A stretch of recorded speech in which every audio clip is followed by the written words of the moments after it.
ఒకసారి గట్టిగా సపోర్ట్లు కొట్టాలి మంజుకి. అయితే ఒక మాట ఎప్పుడు మర్చిపోయాను, ఇక్కడనే దామరగిద్ద తాండాలు కూడా భూములు గుంజుకుంటున్నారంట. ఆడికి కూడా వస్తాం, అక్కడ కూడా కొట్లాడతాం. మన నారాయణపేట మాజీ ఎమ్మెల్యే రాజేందర్ రెడ్డి అన్న చెప్పినాడు, అక్కడ కూడా తప్పకుండా వచ్చి అక్కడ కూడా యుద్ధం చేస్తాం. ఆ విషయంలో కూడా ఎవరు అనుమాన పడద్దు. మీరు దయచేసి ఒప్పుకోకపోతే చాలు, మీరు కన్సెంట్ ఇవ్వకపోతే ఏ ప్రభుత్వం కూడా గుంజుకోలేదు.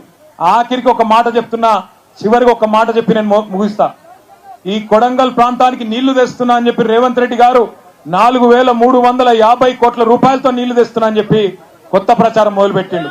ఆ ప్రాజెక్టు కేవలం ఆయన కాంట్రాక్టర్ మంత్రి కోసం, ఆయన కమిషన్ల కోసం తప్ప మీకు నీళ్లు ఇయ్యని కోసం అయితే కాదు. ఎందుకంటే పాలమూరు రంగారెడ్డి ఎత్తిపోతల పథకంలో ఇప్పటికే 1,50,000 ఎకరాలకు నీళ్లిచ్చే సౌలతు కేసీఆర్ గారు పెట్టినారు. 90% పనులు పూర్తయినాయి.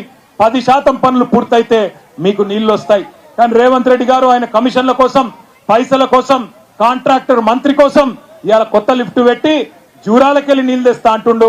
పచ్చి జూటా మాట నమ్మొద్దు అనే మాట కూడా రైతులకు విజ్ఞప్తి చేస్తూ, ఆఖరికి మా చెల్లె మమ్మల్ని పెయిడ్ బ్యాచ్ అని అన్నారు. కానీ మేము కేటీఆర్ అన్న మమ్మల్ని సపోర్ట్ చేయలేడు అని అంటలేము. మమ్మల్ని ఎప్పటికీ ఆదుకున్నాడు కేటీఆర్ అన్న.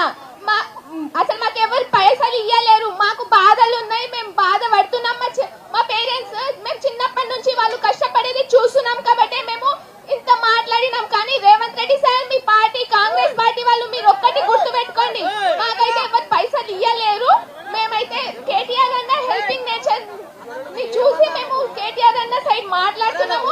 రేవంత్ రెడ్డి సార్ మీరు ఒక్కటే గుర్తు పెట్టుకోండి, మీరు చీఫ్ మినిస్టర్ అయిపోతున్నా. చీఫ్ మినిస్టర్ కాదు, మీరు చీఫ్ మినిస్టర్ అయిపోతున్నారు. మీ అబద్ధాలు అన్ని అబద్ధాలు మాట్లాడుతున్నారు మీరు. జై తెలంగాణ.